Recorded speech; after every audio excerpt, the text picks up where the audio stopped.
After living with wire shelving that was being held up by boxes, I decided it was time to remove it and make space for my dream pantry. We now have durable, beautiful shelving with plenty of drawers for functional storage. In this video, I'll show you how I brought my dream pantry to life by building custom cabinet boxes, creating sturdy drawers, installing floating shelves, making custom drawer fronts, and so much more. If you've ever wanted to make your pantry more functional and beautiful, here's exactly how I did it.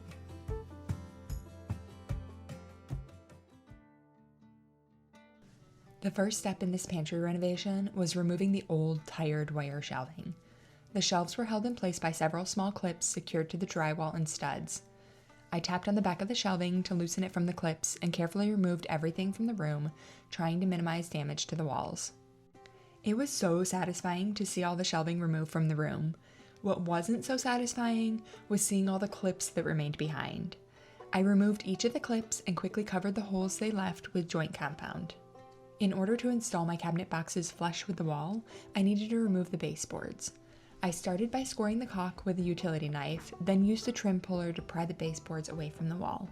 Removing baseboards is usually a pretty easy task.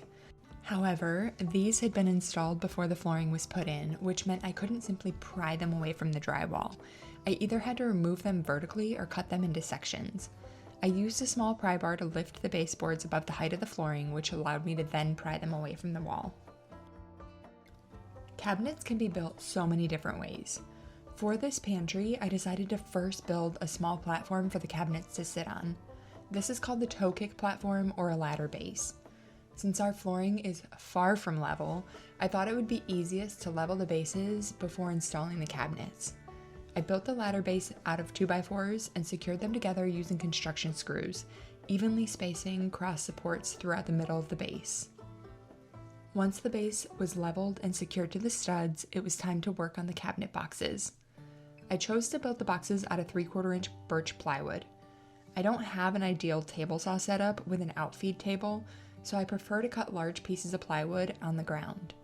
I do this by first placing a piece of 1.5 inch thick insulation board on the floor and then placing the plywood on top of it. This creates a solid backing for cutting and allows me to cut slightly deeper than the plywood for a nice clean cut. I secured my rip cut guide to my circular saw and set the correct width for the cut. These guides are great because they can be used with most circular saws. Once the plywood was ripped to the correct width, I cut it down to the proper length using my circular saw. You don't have to worry too much about tear out when making rip cuts because you're cutting with the grain of the plywood. Tear out tends to happen more when cutting across the grain. I found that something as simple as applying painter's tape to both sides of the plywood before making a cross cut can significantly reduce tear out. Instead of building several cabinet boxes for each wall in the pantry, I decided to just make 2 large boxes. In order to divide the boxes into sections, I needed to double up the plywood. I did this by gluing 2 pieces of 3/4 inch plywood together. I applied plenty of wood glue to one piece and used a silicone roller to spread it evenly. I then placed the second piece on top and secured the boards together with a few brad nails. I allowed the glue to fully cure before cutting them down to the correct length, again using painter's tape to help reduce tear out. In order to make assembly of the cabinet boxes a little easier, I decided to notch out the bottom panels where the vertical members would sit. I did this by securing a guide to the plywood with clamps and used a dado router bit in my palm router to create a small notch the width of the plywood. When assembling large pieces like these cabinet boxes, I like to build them close to where they'll ultimately be installed. They're heavy, awkward, and very difficult to carry, so this allows me to simply shuffle them into place once they're assembled. I laid a painter's drop cloth down on our kitchen floor and assembled the units there. I started by securing the vertical members to the bottom panel using wood glue and trim screws. To make sure they were properly spaced, I used the stretcher pieces between the vertical members as I secured them. Once the vertical members were attached to the bottom panel, I stood the assembly upright. I clamped scrap pieces to the verticals to make installing the stretchers easier. It's little tricks like this that make DIY so much easier. I'm a firm believer in the saying, work smarter, not harder. I secured the stretchers to the vertical members using wood glue and pocket screws. The pocket holes will eventually be hidden by the countertop, so there was no need to add plugs to conceal them. The final step in assembling the cabinet box was adding the back panel. To give the box a little more rigidity, I decided to use 1/2-inch plywood. I applied wood glue to the cabinet frame and set the back panel in place using brad nails to secure it. One trick for attaching the back panel is to use a square to locate the frame pieces and mark exactly where you need to nail. It takes all the guesswork out and helps keep everything lined up perfectly. Getting the cabinet boxes into the pantry was interesting, but once they were in place and secured to the studs, it was time to move on to the drawers. For the drawer boxes, I decided to use 1/2-inch birch plywood. I ripped the plywood down using my foam board and rip cut guide again, then cut the pieces to length using my miter saw. I also tested another method of making slow, shallow cuts to minimize tear out, but it didn't work quite as well as the painter's tape method. To assemble the drawer boxes for the pantry, I decided to use the quarter technique. It's just based on the way that you set up your table saw. So I used a 1/4-inch dado stack blade. I raised it 1/4 inch and I set it 1/4 inch off of my fence. And that gives me the perfect little grooves to assemble this. I used 1/2-inch plywood for all the sides, and I'm using 1/4-inch plywood for the bottom panel. I have 2 different cuts to make. This is what the side piece looks like. The 1/4-inch grooves are inset 1/4 inch from the edge. And this is what the front and back panels look like. That 1/4-inch groove is right on the edge. I did make another groove on the inside for that bottom panel. So now all I have to do is glue these together. I'm using some brad nails to keep all the sides together. And then once the wood glue cures, they'll be nice sturdy boxes. Before making too many of the drawer boxes, I wanted to make sure everything worked properly. I tested out my can drawer and it worked flawlessly. After all of the drawer boxes were assembled, I sealed them with 2 coats of poly. I like to use a water-based poly because it doesn't have a strong smell and it cures quickly. I applied the first coat to all surfaces of the drawer boxes and allowed them to dry completely. Before applying the second coat, I lightly sanded everything with a sanding sponge. When I first started building furniture, I would skip the sanding between coats, and that was a huge mistake. The finish turns out so much smoother when you sand between coats and remove all the dust before applying the next one.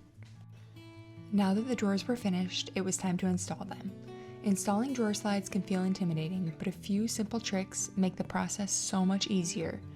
I started by securing the slides to the drawer boxes. I placed the drawer box on a flat surface and positioned a straight edge at the front of the drawer. I opened the drawer slide and placed it on the flat surface, aligning it with the straight edge, and secured it to the box. I then attached the drawer slides to the cabinet boxes. I first located where the bottom of the drawer slide needed to sit and clamped a straight edge to the inside of the cabinet. After making sure the straight edge was level, I set the drawer slide on top of it and secured it to the frame. I had an overall vision for this pantry and included floating shelves above the drawers. For the floating shelves, I started by cutting and removing the drywall with my oscillating multi-tool where the shelf framing would go. This allowed me to attach the frames directly to the studs. Drywall is a soft material, and if I installed the frames over it, there's a chance it could crack or crumble under the weight of the shelves. Over time, that could cause the shelves to sag. Installing the frames directly to the studs creates a nice, solid backing. For the shelf framing, I decided to use poplar boards. I glued 2 1x2 boards together and then ripped one side down to 1.25 inches. I planned to wrap the shelves with plywood, and I wanted them to be slightly thinner than they would have been if I left them at the full 1.5 inch width. I used construction screws and wood glue to assemble the frames. To make sure the screw heads sat recessed into the frame, I used a countersink bit to pre-drill the holes. I added several cross supports to the frame. Not only would this provide a surface to secure the plywood to, but it would also add stability to the shelving. Once the frames were assembled, I secured them to the back and sidewall studs with construction screws, making sure everything was level. For the side shelves, I secured them to both the wall studs and the longer shelf frame. With the frames installed, I decided the span on the larger shelf was a little too wide to go without additional support. I purchased metal angle brackets, located the studs, and removed the drywall where I wanted to install them. To keep the brackets hidden and out of the way of the plywood, I also notched out the shelf framing. I added one more cross support to the frame and secured the angle bracket to it. The shelf framing was now sturdy and ready to be wrapped. Before getting too far into building the shelves, I wanted to test stain combinations. I tried several options and ended up choosing the same stain I used for our primary closet. For the shelves, I decided to use red oak plywood. I didn't want to add too much overall thickness, so I used 1/2-inch plywood for the top and 1/4-inch plywood for the undersides. I ripped the plywood to the correct shelf depth and then cut everything to length. I decided it would be easier to stain the plywood before installation. It would have been difficult to get a nice smooth finish if I stained everything in place. With the boards stained, it was time to install them and start making the shelves look pretty. I started by securing the top pieces to the frame using wood glue and brad nails. I held everything in place with clamps while the glue dried. To keep the 2 pieces of plywood flush in the corner, I added mending plates to the underside of the shelves. This should help prevent the plywood from shifting over time. Once the tops of the shelves were complete, I was able to add the undersides. Before securing them to the frames, I made sure they sat flush with the front edge of the 1/2-inch plywood. I again used wood glue and brad nails to attach the 1/4-inch plywood to the frames. To give the shelves the appearance of a solid piece of wood, I added red oak boards to the front edge. I first ripped the boards to the correct width and rounded over the edges using my palm router. When installing the front boards, I tried a new wood filler trick. You place your painter's tape where you plan to nail the board, and after nailing it in place, you apply wood filler directly over the hole and the tape. Once you remove the tape, only a small amount of wood filler remains over the hole and it blends really well. I finished the shelves by staining the front boards to match.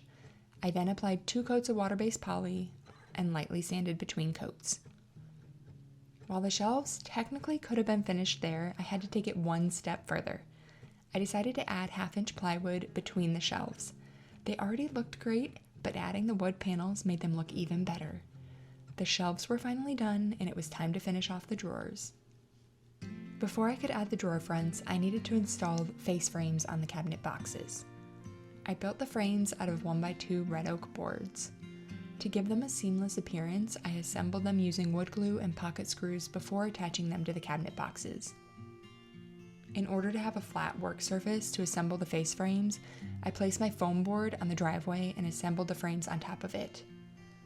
I used clamps to keep the boards flush and in place while I screwed them together.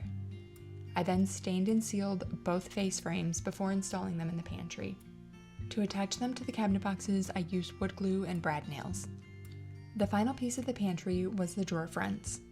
For the drawer fronts, I wanted something really clean and minimal, especially since this pantry is a smaller space. Instead of adding hardware, my son 3D printed a router template for me to create custom notch pulls. To make the notches, I placed the template on the drawer front where I wanted it positioned and traced the outline. I then used my jigsaw to remove most of the material, making sure not to cut too close to the line. With most of the material removed, I used double-sided tape to secure the template to the drawer front. Using a flush trim router bit, I removed the remaining material. This bit has a collar that follows the edge of the template, leaving me with a super clean and consistent cut across all the drawer fronts. I added iron-on edge banding around all the drawer faces to give them a finished custom look, and then did a light sanding. I came up with a quick spacer design to make installing the drawer fronts much easier, and my husband 3D printed the spacers for me. To install the drawer fronts, I placed the spacers on top of the front, positioned it on the drawer box, and clamped everything in place. I then opened the drawer and secured the front to the drawer box using wood screws. Before installing the drawer fronts, I used a countersink bit on the inside of the drawers to make sure the screws would sit flush with the drawer box. I repeated this process until all the drawer fronts were installed. While I could have pre-finished the drawer fronts before installing them, I didn't have a place to lay them out while they dried. Instead, I stained and sealed them after they were installed. After the first coat of poly, I could tell the color of the drawer fronts wasn't quite as rich as the face frames. To fix this, I slightly tinted my final coat of poly to deepen the tone, and that made all the difference. I'll eventually add countertops and a backsplash when I renovate the rest of the kitchen, but for now, I'm using painted plywood as a temporary solution so we can actually start using the space while the rest of the kitchen evolves. Even though it's temporary, I still wanted to make it match the overall feel of the room. This pantry is even better than I imagined. It has functional storage, easy access to our everyday items, and a place for everything. And while I love how beautiful it turned out, what I love most is how much better it functions for our family. Home projects are rarely just about wood, paint, and shelves. They're about creating spaces that make everyday life feel easier and more meaningful. They're about building a home that works for your family in this season of life. One project at a time, one room at a time, we're slowly turning this house into a place that feels more and more like us. And honestly, that's my favorite part of all of it.